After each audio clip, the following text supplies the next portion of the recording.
front bumper. 5 times entries on the GTI giveaway ends today. So this is your last day for 1, the Cyber Monday deals, and 2, the extra entries. Every $1 you spend gets you an entry. Technically, it's every $5 you spend is 5 entries. So head on over to 53supply.com, get extra entries, and be comfy. Easy as that.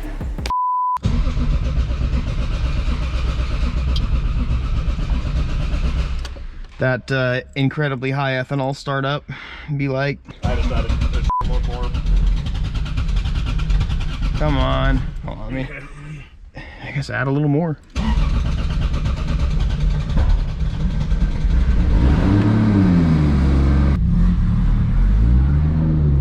This car had a major oil leak, so let's see if Drew fixed it.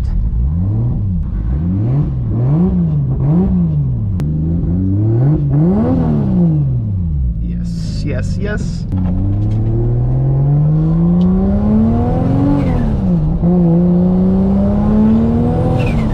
Oh man.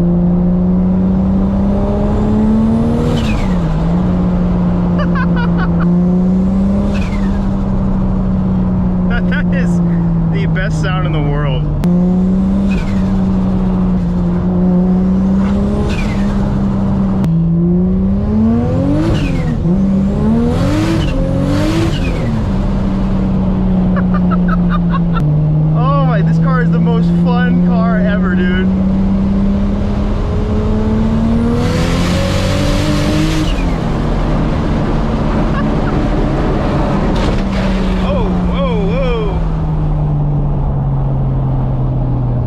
My front bumper.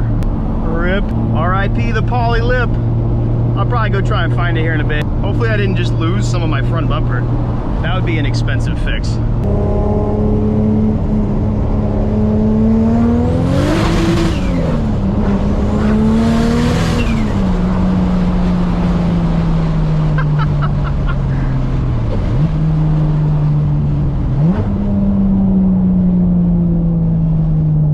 Let's see what I just broke. Hopefully it was just the bumper. Yeah, I lost my front lip. It just flew off as I was driving, so thankfully nothing else broke. So we're good. It did try and take off this, but we're fine. I know, I look out the window, I was like, wait, that doesn't look right. All right, let's see. No smoke. All right, Drew. I think you fixed the leak. Yeah. Now I just gotta go find my freaking lip. Hi, baby. Hey, you wanna hear this?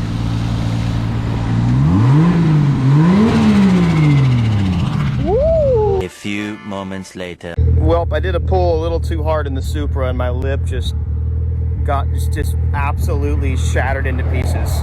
So, R.I.P. How many pieces did you find? Well, I found the main piece. There's a lot more that could have been found, but the sides where it connects to the bumper are just gone. Yep. It was on the side of the road. Actually, it's in somebody's driveway. It just kind of flipperinoed. So I saw these 2 chunks break off and I was kind of concerned it was something else, but we're good. It's kind of cool. I've actually been wanting a Type 1 TRD lip instead of the Type 2 anyways, so. Did you plan this then? What?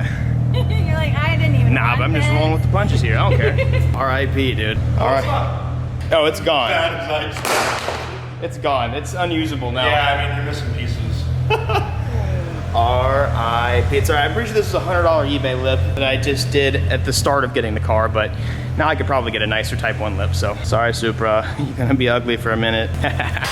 Words can't even describe how amazing it is to have all my cars, or most of my cars running now. I can drive my Evo, I can drive my Supra, I can drive even my Civic, but my IS300. Drew, actually, let me show you guys something. Big shout out actually to HTP Weld. They sent us, I'm gonna show you guys this the first time. Drew was able to make an aluminum power steering reservoir, and we have a very modified, not really chase bays anymore, adapter to AN. We got AN power steering lines. This car's really cool. Pretty close on the Mark III Supra. Got some good news for this one. That's what Drew's actually working on right now. But what we need to get to is the Evo 8, my barn find Evo 8. I know this car has been a long time coming, and I know a lot of you guys, like, this is your favorite car out of the collection. The biggest problem is we've been waiting for so many parts. Even for me, as an influencer, companies typically prioritize and cherry pick stuff off their shelves, and it's still been really hard to get parts. Got a lot of parts for the Evo today, and I've got my absolutely massive turbocharger that I want to show you. And let me show you guys the HTP welder. We unboxed this the other day. It was supposed to be in a video, but I ended up not making that video. I'm saving that one for a later date, but they sent us an HTP Invertig 221. It's a water-cooled system. They are made in Italy, with all of the other parts being made in America, like all the support parts and stuff. So I just want to give a big thank you to HTP. They are having a big Black Friday, Cyber Day sales event. Their motto is drive a Lincoln, drink a Miller, but weld with an HTP. And Drew's actually been practicing, I mean, he's been getting some, even some titanium welding, and this is going to unlock potential for literally anything in the shop. So he, anyways, segue into the Evo. He was able to do aluminum, he's able to do any material, but we're gonna make our own exhaust manifold, because that's one of the hardest and most custom parts about big setups like this, and that also gives us room to put the turbo wherever the hell we want. That's awesome. So without further ado, let's open up some boxes and let me show you guys what we've been waiting on, and let's make some more progress on the high horsepower Evo. Boys and girls, if you guys don't know who Xona Rotor is, I would say they're probably the best turbos you can possibly get for like high horsepower cars. There's a lot of obviously great companies out there, and that's not dissing anybody else. But Drew, what would you say? You would say like Xona is probably like Top tier, yeah. Top 95 percentile, you know. Absolutely incredible engineering, very expensive.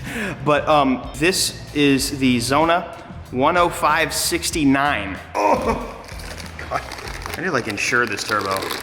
Can you get insurance on turbochargers? You probably call it Lloyd's of London. Call.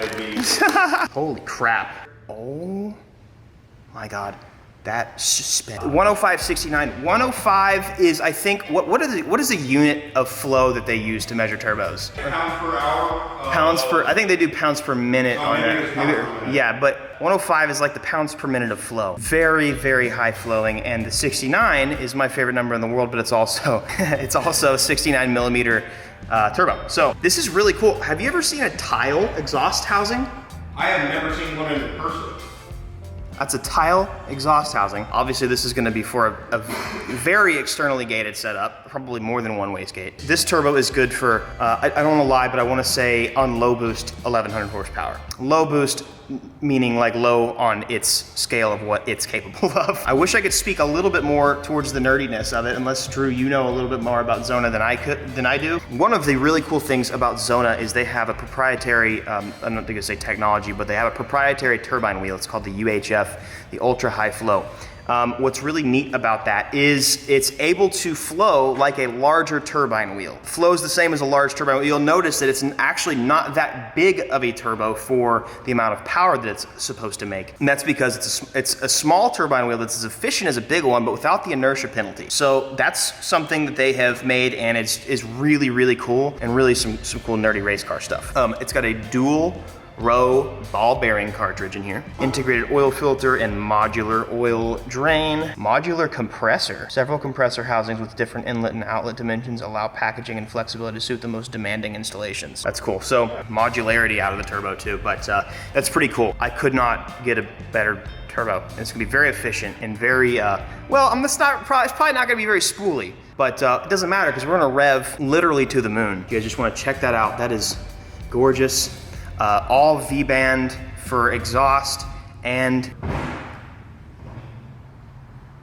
did my trash can just fall over? What Drew's gonna do is he's gonna make an exhaust manifold going to here. I'm literally like, this is really cool. So that's their logo on the CHRA right there. You can kind of see it, but this is a big boy. Also, let's just go ahead and keep unboxing these stock intake manifolds. So typically, you honestly don't, and you shouldn't replace the intake manifold on the motor of a car unless you're going really high horsepower, because typically even nice billet intake manifolds are actually not as efficient as stock ones until you hit a certain power. For example, the even a ported intake manifold on an Evo 8 is the best thing you can run up to, I think, 800 or 900 horsepower. Since we're going above that, the next best option is Skunk 2. I was actually, I worked with MA Performance on this, which by the way, they are having some Cyber Monday, they are still having their Cyber Monday deals, so if you wanna check them out and spend some money there, be my guest. I do have a discount code for you guys, but they have a price matching policy, free shipping over 200 bucks. They're just good. I like MA Performance. So this is, it's really just, it's a Skunk 2 intake manifold. I'm very excited about this though. This is supposed to flow. This is supposed to be the most efficient intake manifold for my power range. And as you guys know, if you guys need to be updated, I am shooting for probably 1,000 for, I mean, I'll probably put a really low boost for when I'm driving around like 900, because I mean, that's still fast. That's too fast. Max boost on pure ethanol, I mean 90% ethanol, I'd like to hit around 11 or 1200 horsepower, because that engine right there is capable of it. It's just all the other factors of the car. I have like 1100 horsepower axles. The trans, don't know anything about it, so maybe that's gonna break. Getting everything that I can, best I can. So this is the intake manifold. It's really good stuff, but let's go ahead and I wanna get silly and start talking about where in the world we can put this turbo, because now that we have the HTP welder, we can do dumb things and we can do whatever the heck we want. There's no rules. In fact, we can even make our own intercoolers. We can take a core and yeah, let's get nerdy. Is there any downside to moving the turbo further? Like obviously that would be more laggy, right? Yeah, it's gonna be laggier. The big thing is you're losing energy whenever you move it further away from the engine. So you're gonna lose heat, which all that's gonna go into the engine bay. And it's gonna cause, like I said, the turbo to be laggier. So let's say, for instance, these guys that have a turbo strapped up, like right here, directly put into the intercooler. Is that less efficient of a setup, or could it be more efficient in a different type of way? It's what probably are options? more efficient in that it doesn't have as much charge piping to deal with. Okay. Really, that's still pretty close. When I'm saying like you're gonna lose a lot of energy, that's like rear mount setups. Okay, so yeah, rear mount is just like kind of silly, but yeah. So we're still okay. Anywhere in the engine bay is gonna be really about the same. Okay. It's really just a packaging thing. And then the other consideration when you go that low on the car is oil drain back. Oh, that's a fair point, yes. Yeah, I really don't like the use of electric drain backs. You know, if that fails, then you're stuck on the side of the road. Are there gonna be any, do you see any challenges in specific for building something in this engine bay? Or like, what's your thoughts so far about that? The intercooler, what do you think? Like, where could be a cool place or an efficient place we could put the turbo? Yeah, there's a few different places we can actually put it. We can either go down in the bumper like you were saying, if you really want to show that off. I would actually like to place it back behind the radiator, and that's for protection of the engine. If you can see the turbo, rocks can probably get into it. Yeah, rocks can see it too. So it's probably not gonna be something to where we like put the turbo right here and then like turn it downwards and then put it right into the intercooler. So we're probably gonna nix that idea. We're gonna try to package it nice and tight and as efficient as possible, but also, like I said, try to protect your stuff. I actually know somebody that lost a motor sucking a rock in driving down the highway. So this is the you know, if it was an eBay turbo it'd be fine, but this is not one of these boys that I would be happy about losing to a rock. So it took the motor out too with it. Yeah, so exactly. That's like a $15,000 mistake. So we can either do it kind of conventionally, just like you would expect some people do forward mount. Which makes the exhaust a little tighter. It makes the exhaust way tight. I would much rather have a good 12, 24 inches of straight section coming off the turbo, so we can try to keep back pressure actually down. Okay. But yeah, lots of different options. It would be that would be actually kind of neat if we like nixed this headlight and just turned part of the headlight into an intake or something like that. Yeah, we can absolutely do that. That would be really neat. We can build a nice airbox to feed it, you know, kind of in place of the factory battery. That way we can put a big filter in there that's low restriction and get plenty of good cold air to it. Next question then, for anybody who's wanting to get into or like learn about how exhaust manifolds are done, what do we need here to make that happen? Yeah, so a good TIG welder is going to be what you want to start with. You can practice with MIG and stick, but you don't really wind up getting the same. I've seen some MIG manifolds, and they're pretty ugly. Yeah, they wind up cracking too. Yeah. It's real hard to MIG stainless and get it to stay together. And then you want to make sure that you're getting it all prepped well, and basically practicing the basics. Get your weld beads consistent with, make sure that you're back gassing, make sure that you're keeping it all super clean, and you wind up with a manifold that'll last a long time. There's a couple different companies that actually sell collectors that are pre-formed cast. That's way easier than trying to make your own. You're going to spend a week trying to make your own collector. And easily. potentially not even doing the right thing, which you don't want to do, especially for a setup like this. Yeah, and then outside of that, we're just going to use some 1.5" Schedule 10 weld L's. Okay. Some people use Schedule 40, which is a little bit thicker wall, but since we're keeping the turbo actually fairly close to the motor, we don't have to worry about how much weight it's trying to support. So we can go with a thinner wall setup. It's going to actually help the turbo light off faster and keep the car lighter. Killer. So cool. Yep. Really, all we have to do, we have a list. Really, we just need to get the flange for that. And then you can really just get as creative and fun as possible. Any other inputs? I wish I had advice for it, but it's always kind of a goat rope. I'm excited to just like watch it happen. It's probably just gonna be like kind of going with Hopefully I can get it the first time, and I won't be cutting too many tubes apart to try to get it figured back out. So Drew probably did a fantastic job of making it sound simpler than it is. We're also needing, the next thing I need really is just an intercooler core. I should probably go ahead and get the radiator mounted up to see how much room we have, especially with this Veris bumper. We have a extraordinarily different amount of room over stock, and we can, once we get that, we can just start fiddling with it. But I wanted to show you guys my new turbo. Honestly, this is just a simple video. Have a lot of stuff going on, and tomorrow for me is Thanksgiving, so wanted to be able to get done and have a video, but also see family for the holidays. I'm very excited. Full disclosure, I got, I think, a little bit of a discount on the Xona thing, but I think with their production stuff, like I think it cost them a lot of money, and like it's worth just buying. So I honestly can't remember if I got too much of a discount. I know I have on a lot of Forced Performance stuff. They are local to me, which is super cool. I love supporting local, but also MA Performance, big thanks to them. They do have, it's called Swirly Performance, but I think they're gonna rebrand it. They have big thanks to MA Performance. Make sure you guys check them out. I have a code for you. Xona Rotor, just excited to have like the best of the best turbo. This car is gonna be really cool. And I'm excited to get to the fabrication stuff and filming that and have Drew really push himself to the limits. Also huge shout out to HTP. They sent us this welder because we needed it. We were using a $200 Amazon welder and a really crappy flux core. So big shout out to them. They also have a Black Friday deal, Cyber Monday stuff going on as well. So if you want to spend some money aside from the 5.3 supply, which by the way, those 5 times entries end today, make sure you check them out. Oh my God, I'm old. You guys don't know, at the end of every video, I give daily advice. Today, I'm gonna keep it simple. And just like last video, I'm actually gonna give you guys a challenge rather than advice, but it's advice as well. I want you to make an effort to be kind to somebody that you don't know today, or a complete random stranger. Or if you don't see a stranger, maybe focus on being kind to somebody that you might not be as kind to as others. So let's say you have a spouse, a sibling, your parents even. You never know.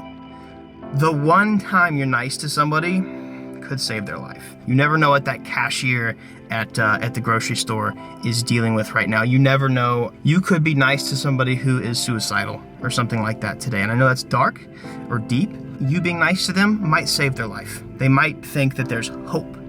There's more. So I just encourage you guys, be kind today. Whether it's on the internet, in real life, to a family member, to a friend, whatever it is, choose somebody to be kind to today. You guys have an amazing day. I'll catch you guys next video. Peace. Hey, I got 2 videos for you guys to watch. I know I say this a lot, but you guys gotta do it. It helps me a ton if you guys actually click on one of those 2 videos, or both. I also want you to have a good day. Bye.